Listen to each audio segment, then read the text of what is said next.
Hey all you fellow grinders out there, I got an awesome shot here in DC, didn't want to miss an opportunity, thought I'd do a quick hand analysis video with all of you. And for all you PLO players out there, this video's for you. I'm going to talk about a hand I played last night in Maryland Live. Anyway, I'm going to get right into it. I'll give you a little background on the game. Anyway, it was a pretty loose passive kind of game. Everyone was limping, calling limps, a lot of multi-way pots, not a lot of 3-betting. Pretty much you could get in, you could take advantage of any hand you really wanted to, but you couldn't really bluff post flop because there were just too many people to the flop every time. So anyway, I'm gonna roll into it.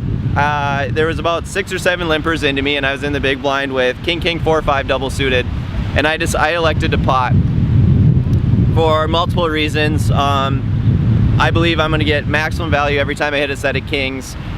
Both of my flushes I believe to be good sometimes. I mean, and I believe that I play king high, queen high, jack high flushes really well in Omaha, so I try and get more money pre-flop anytime I'm double suited, that kind of stuff. And I don't overplay hands too often. And I feel like I can get in a lot of good spots, and people aren't jamming aces in this game anyway, so it's not. I just feel like I have a lot of good opportunity there. So I like to pot. Everybody calls. We go 7 ways. Pretty big pot at this point. And the flop comes jack 9-3 all clubs. So I flop the king high flush, and thought processes at this point are you can go for value and get called by worse flushes. You could go for value, get called by sets, and you can go for value and get called by 2 pairs, and that's pretty much it. Otherwise, you're going to be pretty much valuing yourself into death, or you're gonna get raised by the blocker, especially in a 7-way pot where you almost have to give them credit for the nut flush, unfortunately, unless you know the player really well. So I'm second to active checks me. I like to check for a couple of reasons: pot control and deception, and losing less against the ace high flush, just reasons like that. So, and it checks all the way around. Turn comes a 7 of hearts, which creates the 10-8 straight. And there's more 2-pair possibilities, more set possibilities. And first act leads out, and he leads out really small. He let out about 8 sides of the pot, about 1/8 of the size of the pot.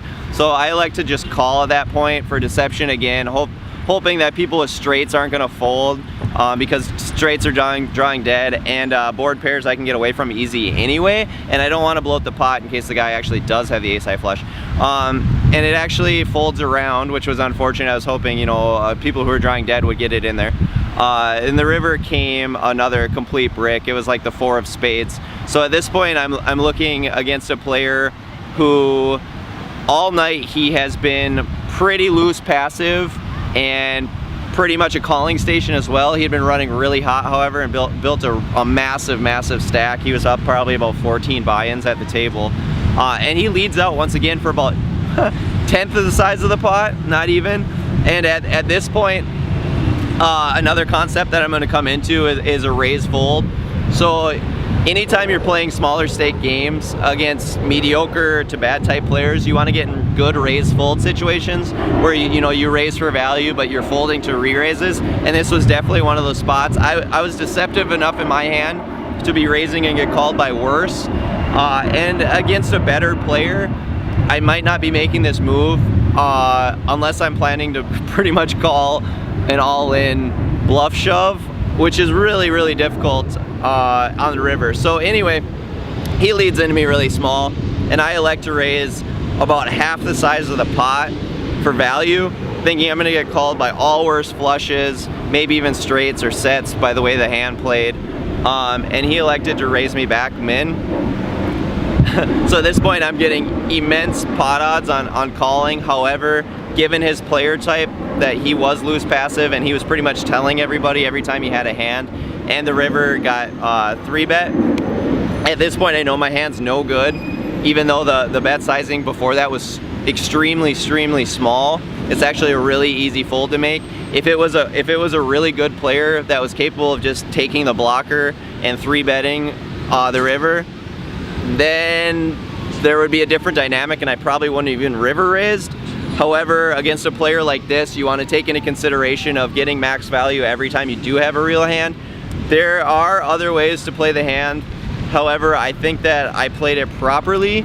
And for those of you out there who are just river calling in spots like that with like a king high flush or queen high flush, reassess your game and make sure you go for more value against players that are willing, that will only call, and they're not willing to, you know, like 3-bet bluff river and stuff like that.